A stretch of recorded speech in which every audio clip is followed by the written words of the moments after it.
Welcome to another episode in the Breezeway with Franny Beebs. I'm Beebs, this is Franny, and on this week's program we have Paul Wasson. Thank you very much for coming down. Oh, my pleasure. Awesome. Now, I got to see Beebs on your stage up in Blackstock.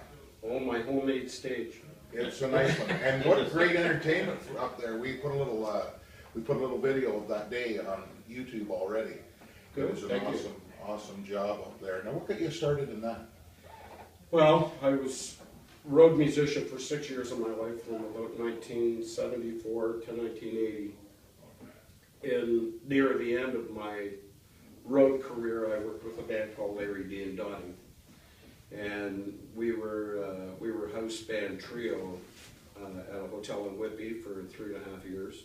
So we had a steady house gig, no traveling.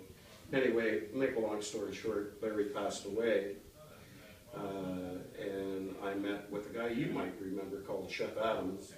And Chef's been around forever and ever in the business, but he said, we got to do something, because this isn't the way to hook up is at funerals, you know. And entertainers and musicians don't mourn each other. We do mourn each other, but we celebrate their life by singing, because that's how you keep them going. Yeah.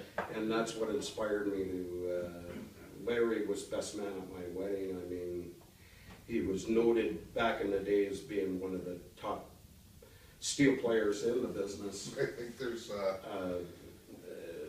For a lot of years. I mean, Larry's career went back to the Jack Kingston trio, which was with Winston James and others way back. Now I'm going way back, even before my time. But Larry was well known in the business, great guy, really had a dry sense of humor. yeah. But when Larry died, I thought, you know what, it's time to do something. So I got my head together, I started making some phone calls. Before you knew it, it started off as a real private function, because it was just entertainers and their wives. Well, next thing you know, here I've got 60 entertainers of all different players and singers, and it was great. It was potluck. Everybody, you had no shortage of entertainers. There was no egos. There was no attitudes. There was nothing. I mean, he was just there to celebrate his life, and we tossed the hat around. And of course, that started that way, and it went that way for about 2 or 3 years, and then it exploded. It just, all of a sudden, before you knew it, I had 800 or 900 people there instead of 60 people, and I'm going, oh boy, I created something here, didn't I? Yeah. And 29 years later, I'm still doing it. So. Well, I got to see some great entertainment. Harold McIntyre was on the stage. I'm a big fan of Beebs'. Obviously, if you watch that video, you'll see just how much of a fan somebody was that day. Well, I got a little treat for Steve today, because everybody always asks me, who was Larry D? And the easiest way, I guess, I can do it is, this album is one of Harold's, but this is certainly not his first album by any means, but one of Harold's old albums. And if you look on the credits on the back, who was the pedal steel player on that album was Larry D. And his wife, Dottie Randall, was on bass guitar, and she was my teacher as a bass player back in the day. So Very nice. that's how I learned to play. And mind you, going back to an era in music where it was a business. It was treated and respected as a business. And it was a totally, completely different era of what goes on today. So that's why I guess I get the support of guys like Harold, Johnny Burke, Sherry Black. So many have passed away over the last almost 30 years. I got a nice video clip of your wall inside your stage, and there's hundreds.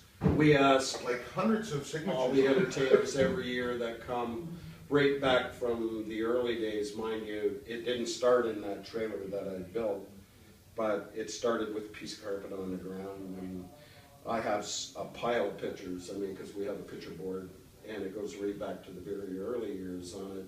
But one of the entertainers that was on there, a guy called Malcolm Bishop, which you wouldn't know, but he was a Newfoundlander.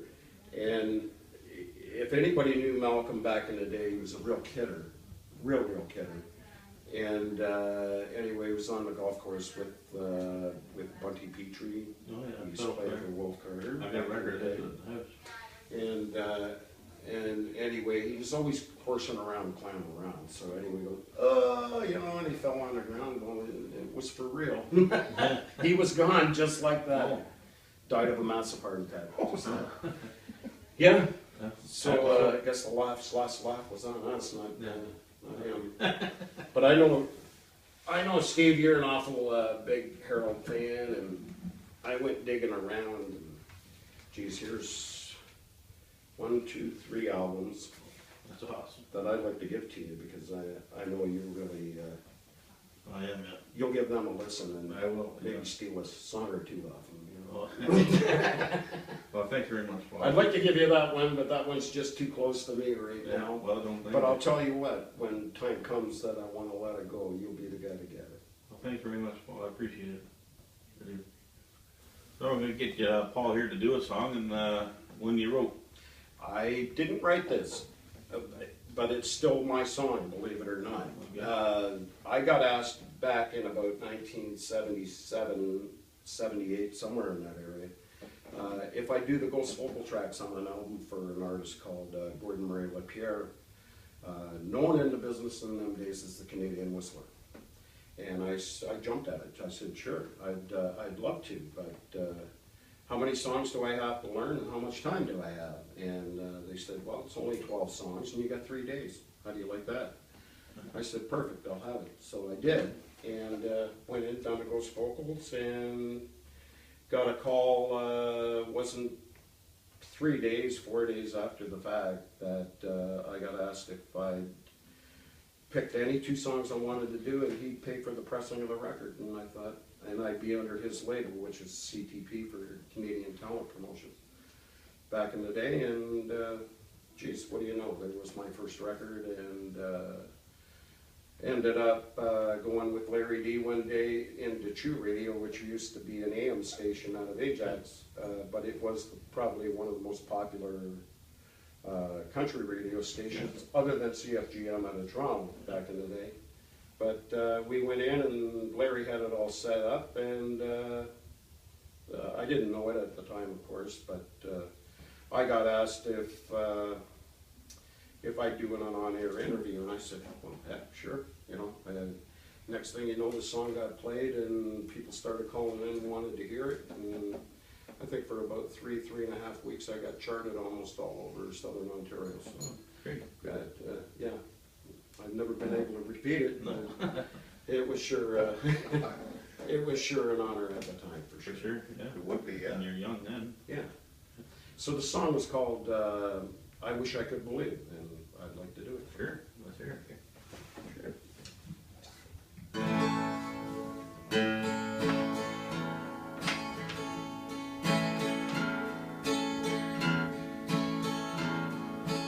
Hope I can remember. Well, every time I think of you, well, I feel lonely and blue, and knowing that you once were mine, really mine, and now you've gone, found somebody new. How could I have ever been so blind? I wish I could believe that you're still mine, really mine. And someday some lucky boy will say, I love you true, and I've made another mistake to keep on loving you.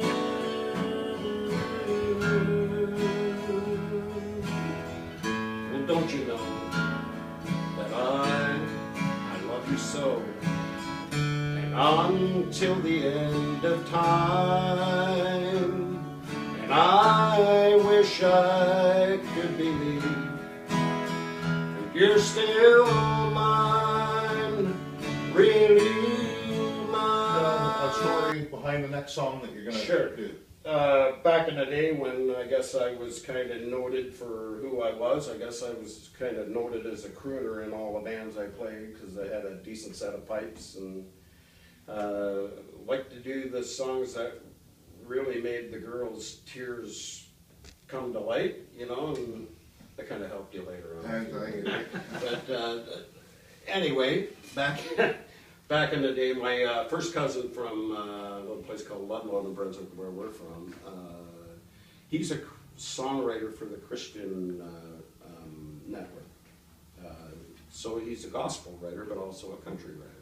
So him and I got together and we said, you know,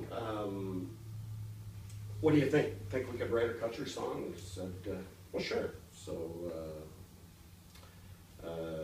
we got together and wrote this song. So I co-wrote on this song. I co-wrote a few others. But I kind of picked this one because this is the one, then again, I thought, here we go, I'm going to get a little airplay again, you know. And I did get a little, but just a little. So anyway, if you like, I can give you this one. I hope I've got the chord right for it. Well, you came to me one silent night with teardrops in your eyes, and it hurt me just to know that you've been crying. You asked me if I'd step aside and let your love pass by, for you told me all along that you've been lying. So I slipped into loneliness to please the one I love, and the good Lord only knows how I feel. For slipping into loneliness is not so bad itself, but it's the heartache that you never can conceive.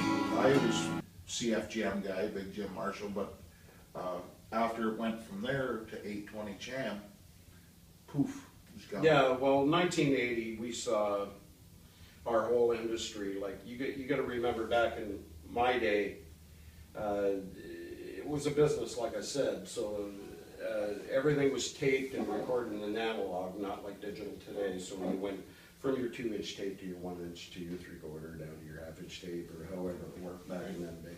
I have a feeling we're analog. Well, you've got another tune you want to play? Sure, I sure did. You know what? I played on. I've got tons and tons and tons of vinyl, which obviously is true. But I picked up an old album that I haven't listened to in years, and I was always a great big George Strait fan.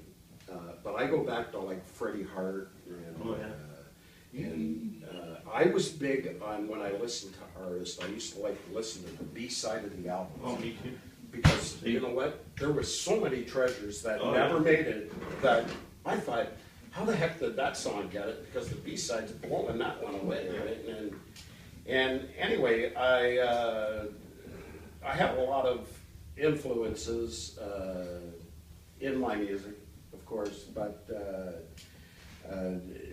one was, of course, when the first time I heard George Strait, I thought, oh my good Lord, if this guy's going to be around and do some crazy stuff, you know. And sure enough, I forgot the last count on him that I heard was he's the only singer in recorded history to have 53 #1 songs in any. I was going to say, after 50, it really doesn't matter. Yeah, I of mean, any artist in any category of music, nobody's been able to do that except him. So that's quite an accomplishment. So he does an old song, and I'd like to do that one for you. You guys want to play one of those?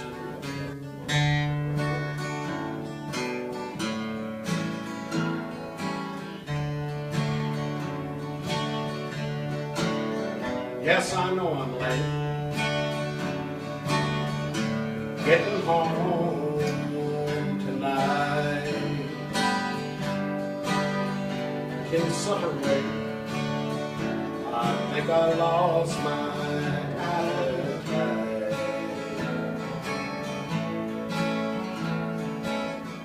Yeah, you can fix me a drink. Anything's okay. And by the way, I met a friend of yours today. While I was working on the other side of town, I thought I'd stop and I'd had myself around. And in this bar, I heard someone speak your name. And that's how I met a friend of yours today. And tonight's beer is brought to you by the one and only, None other. none other than Fred Warner. Very warm. That's right. I love it. He's even brought it to me partly drank now. I got thirsty waiting. What can I say? It's hard to get good help down at Yeah, I the know. old folks home. Thanks, Fred. Thanks, buddy. You're more than welcome, buddy. You're more Oh, than you welcome. won't have to show off your t-shirts you made us do. I really appreciate that. Thanks. You have a nice shirt there. I like that. I like it. You got the same one. So does he. So you have some up and coming events here in the future. I do. I got approached by the Port Perry Legion because of my involvement in the community over the years, you know, and my stature, I guess. They asked me if I could put a country music show together for them because, you know, most of the legions are in hard times. Yes, they are. It's hard to get the crowds in anymore. And anyway, they asked me if I'd put 3 shows together, and so January 17th, I have on the first show, I have Winston James and Jenny McEnroe are on the first show. February, I can't remember the date, I think it's the 21st, I have Cheryl Castleman and Scotty Garchor. And then I hope to make this man's year for him because I have my good friend Harold McIntyre and my other good buddy Steve Beatty's coming for that. I'll be at that one. And the other one in April, we're still up in the air a little bit on it, whether we can get the room on the date we're looking for. If we can, we'll run. We'll know better. And I've seen the post on Facebook. So if somebody wanted to get a hold of you, do you have a Facebook page? I am on Facebook under my own name, and you can get me there. And if you want to be friends, sure. I mean, Okay, that's what it's all about. So, I mean, yeah. We're gonna do that Terry Crease song there? Yeah, you were asking me earlier, Yeah. and I mentioned a Canadian artist. So one of the few artists that like to sing Canadian writers and artists' songs. Yeah. And here's one that kind of stuck with me that I like. It's called "Beautiful Music Together."